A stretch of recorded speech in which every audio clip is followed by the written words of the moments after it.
ते आपला आदर्श घेतील. 2-2च्या गटामध्ये आपल्याला जायचं. म्हणून हा माझ्या मनात शिक्षणाचा आक्रोश आहे. म्हणून हा माझ्या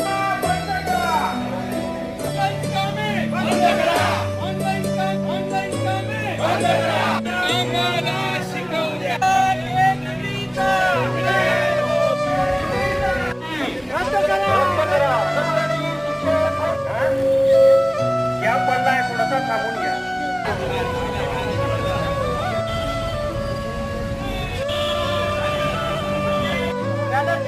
आपण काळजी घेऊया येण्याचा प्रयत्न करणार आहोत.